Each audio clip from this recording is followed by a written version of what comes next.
What's up, guys? 2-3 yesterday. All three losses in baseball. Absolutely ridiculous. The under in the Detroit Tigers game should have gotten there, and that was a four-run game going into the seventh inning or something, and then all hell broke loose.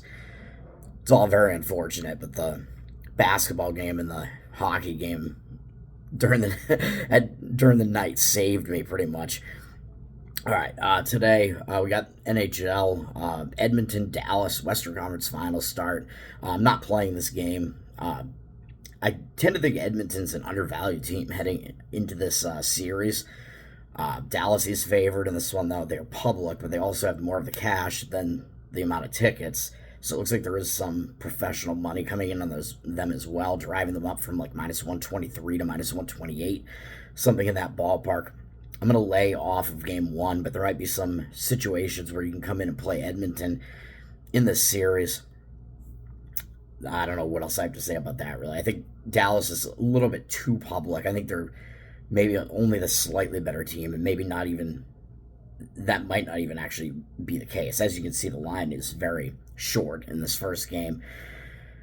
But the professional money does seem to be coming in on that side with the public as well.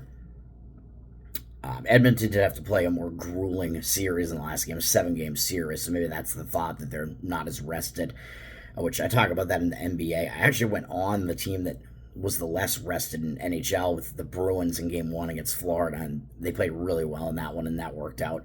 But this one's hard to gauge for me, so I'm not going to do it. I will play the NBA game. I think this is the spot that you get every series, apparently, with the Celtics, it seems, where although they didn't lose in the previous game, but they suffered a big-time scare, man. I was at the game. That was fun, crazy, intense. But now the Celtics got that out of the way. They basically should have lost that game when it came down to it. They know that. They played poorly.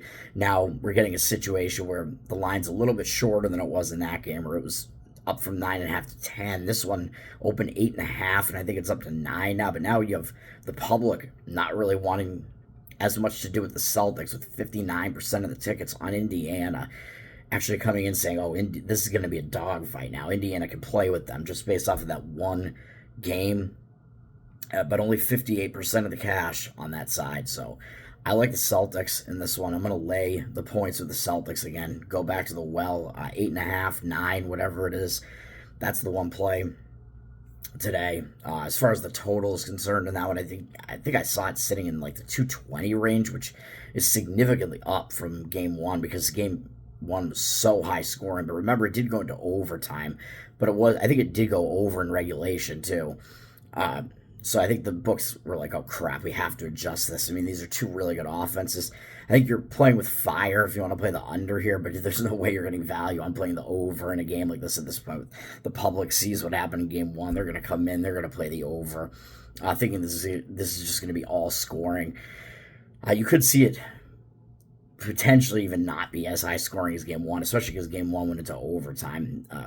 Probably that may wind up being the case, although in game two you do tend to see higher scoring games just because the defenses are less rested going into it. And that's going to do it for me, man. I think there's not much going on in baseball. It's a short card. I don't really love it. I think there are reasons to kind of like the Baltimore Orioles today, coming off of just an ugly sweep where they got swept by the Cardinals. They have Grayson Rodriguez pitching. He's the better pitcher in that one, but they are laying a huge road price, so I just don't want anything to do with that. And then I do kind of like the under in Toronto, Detroit. Another Detroit under, I think. Is it Detroit? I think it is. Yeah, it's Flaherty for Detroit against Gaussman for Toronto. Gaussman has been pitching way worse this season than what his career numbers would suggest that he should be pitching. He's had like 3 really bad games, and then he's been good in all the rest of the games.